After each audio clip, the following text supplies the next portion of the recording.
Hello good morning बच्चों। Welcome our channel दुनिया जानेगी SS classes. आज हम लोग देखने वाले हैं छंद और छंद के साथ साथ जो है मात्रा लगाने का नियम भी देखने वाले हैं। तो शुरू करते हैं। सबसे पहले ये देखिए छंद। तो छंद में मात्रिक छंद, वर्णिक छंद, लेकिन आज जो है हम लोग मात्रिक छंद देखने वाले हैं।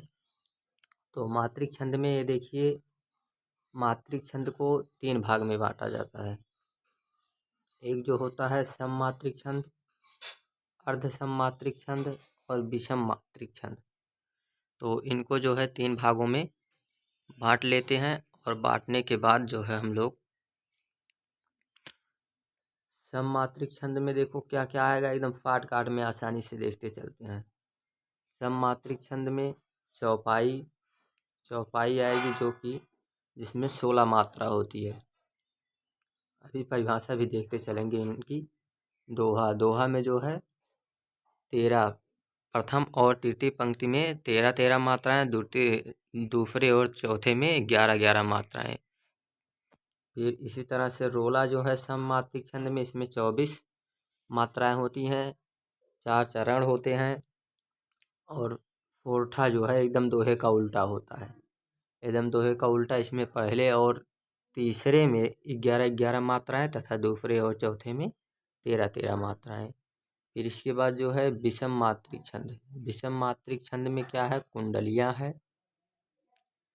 और फिर जो कैसे कैसे बना है, एक दोहा, 4 चरण दोहा के, 2 चरण क्या है रोला के, इसको मिलाकर कुंडलिया बनता है। इसमें भी 24 मात्राएं होती। तो इसमें 24 मात्राएं एक ही पंक्ति में होती है कुंडलिया में।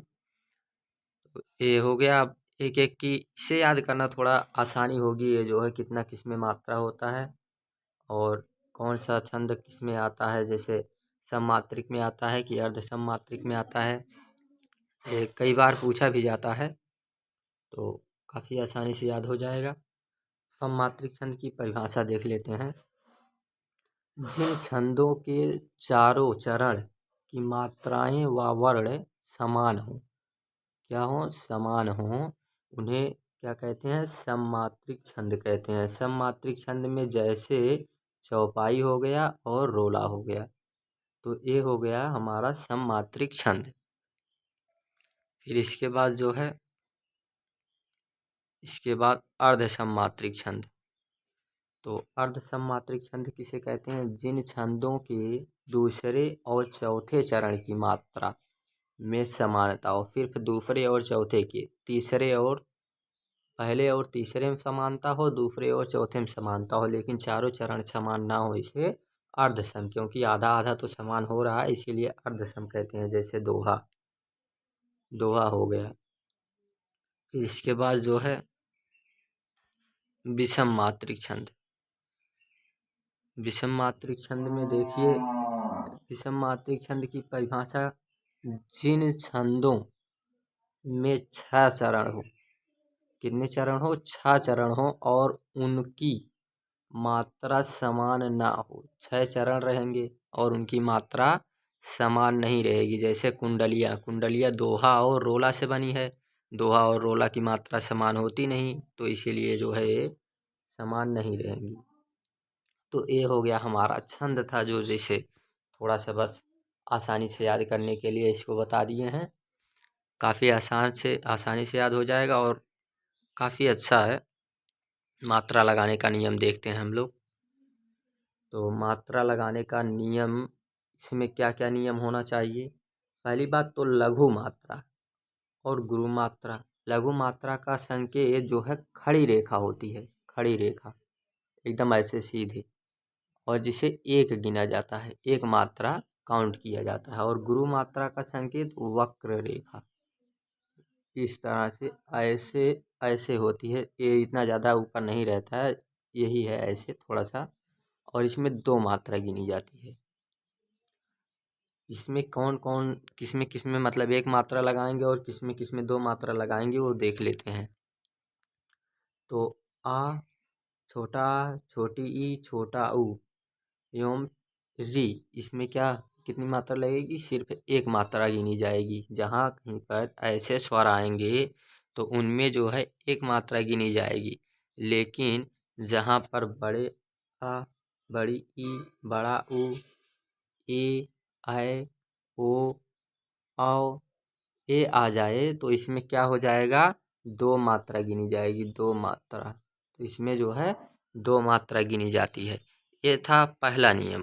पहला नियम था पहला दूसरा की, यानी कि इसमें जो है अगर आ, छोटा आ, छोटी छोटा ऊ आ जाए तो क्या गिनेंगे, छोटा ई, छोटा ऊ, री, ये सब आ जाए तो एक मात्रा। और बड़ा आ, बड़ी ई, बड़ा ऊ, ए, ऐ, ओ, औ, ये आ जाए तो इसमें दो मात्रा। आगे और भी नियम है, देख लेते हैं हम लोग। पहले एक एग्जाम्पल देखेंगे। तो एग्जाम्पल जो है इसका देख लेते हैं अब कैसे लगाया जाता है। तो उदाहरण में देख लें, मेरी भव बाधा हरे और राधा नागरी छोए। तो इसमें जो है मेरी में देखो, मैंने बताया ना, मतलब ऐ, यहाँ पे एक ही मात्रा है, लग गया डबल गुरु का संकेत। बड़ी है, लग गया, यहाँ पे नहीं है तो यहाँ एक लगाया गया, यहाँ नहीं है एक लगाया गया। छोटा आ तो है ना इन लोगों में। तो इसी तरह से यहाँ देखो, बड़ा है डबल, बड़ा है डबल, यहाँ छोटा है, यहाँ ओ है तो डबल। तो इसी तरह से जो है लगाया जाता है मात्रा। यहाँ देखो जैसे राधा में बड़ा आ है, डबल लगा, धा में बड़ा आ है, डबल लगा, ना पे आ की मात्रा है बड़ा आ की तो डबल लग गया, गा पे एक है, कुछ नहीं है तो एक लगेगा, यहाँ छोटी ई है तो एक लगेगा। इसी तरह से यहाँ देखो ओ की मात्रा है तो डबल लगेगा, और एक है तो एक लगेगा। समझ में आ गया होगा, काफ़ी आसान है। फिर जो है आगे का नियम देख लेते हैं। कई नियम होते हैं जिससे अपवाद होते हैं उसी तरह से। तो अनुनासिक, अनुनासिक का मतलब जो जिसकी मात्रा ना गिनी जाए, जैसे चंद्र बिंदु। ठीक है, अगर चंद्र बिंदु किसी भी शब्द में, किसी भी दोहे में अगर मिल जाए तो क्या करेंगे हम लोग, कोई मात्रा उसकी नहीं काउंट करेंगे। अगर अलग से मात्रा नहीं लगी है, सिर्फ चंद्र बिंदु लगा है तो उसकी मात्रा नहीं काउंट करेंगे, बस उसका एक ही जो उसका रहेगा मिला के वही वाला। फिर अनुस्वार, चौथे में क्या है, अनुस्वार। अनुस्वार का मतलब इसका यही संकेत होता है, अनुस्वार, बस ऐसे ये है संकेत अनुस्वार का, अनुस्वार का संकेत है। तथा विसर्ग, विसर्ग का संकेत ये जैसे कंग और का। एग्जाम्पल इसका देख लेते हैं कि कंग, अभी जैसे का ऐसे लिख दें, यहाँ अंक की बिंदी लगा दें तो कितनी गिनी जाएगी, दो मात्रा, दो मात्रा। और अगर इस तरह से लिखने के बाद यहाँ पर लिख दें तो इससे कितनी गिनी जाएगी, ये भी दो मात्रा गिनी जाएगी। तो ये हो गया हमारा चौथा नियम। इसके बाद जो है पांचवा नियम हमारा क्या है, पांचवा नियम है आधे, आधे वर्ण की। अगर आधे वर्ण की कोई मात्रा नहीं होती, यानी कि कोई भी आधा वर्ण है उसकी मात्रा नहीं होती, लेकिन उससे पहले, यहाँ ध्यान देना, उससे पहले वाले वर्ण पर, उससे पहले वाले वर्ण पर दो मात्रा लगाई जाती है। थोड़ा सा धीरे धीरे इसलिए बता रहा हूँ क्योंकि समझ में आना चाहिए, बाकी कोई दिक्कत नहीं है। तो उसमें जो है दो मात्रा लगानी चाहिए जो उससे पहले हो। आधे वर्ण पर कोई मात्रा नहीं लगती, लेकिन पहले वाले पे उससे डबल मात्रा। जैसे यहाँ देखो संत है, संत है तो संत में क्या लगाएंगे हम लोग, सा पे, यहाँ ये आधी जो मात्रा है इसे यहाँ पे जोड़ देंगे, तो आधी मात्रा को यहाँ पे समझ के इसको डबल लगा देंगे पहले वाले पे, और ये ता है तो इस पे एक लगा देंगे। इस तरह से जो है ये था हमारा पांचवा नियम। लास्ट एक नियम है, इसे संयुक्ताक्षर कहते हैं। ये देखिए है हमारा संयुक्ताक्षर। संयुक्ताक्षर में यही शब्द आते हैं, आप लोग देखे होंगे छोटे बाल पोथी में जब, तो ये शब्द ये रहते थे। तो इनके आगे क्या होता है, इनके पहले वाले वर्ण पर, पहले वाले अक्षर पर क्या होगा, दो मात्रा लगती है पहले वाले पे। जैसे कच्छा लिखा है तो यहाँ पे तो डबल लगेगी ही, छा है, लेकिन इसके पहले ये आ गया है का, तो का पे भी मात्रा नहीं है, लेकिन फिर भी इस पे डबल लगा दिया जाएगा। तो ये था हमारा जो है मात्रा लगाने का नियम, और छंद के कुछ छोटे छोटे ट्रिक थे जो आसानी से याद कर सकें। तो बाय बाय, थैंक्स। और हो सकता है कि आज थोड़ा सा लेट वीडियो बने क्योंकि बारिश वारिश होने लगी तो हम बना नहीं पाए हैं। बाकी थैंक्स। और वीडियो को थोड़ा शेयर कीजिए, लाइक कीजिए।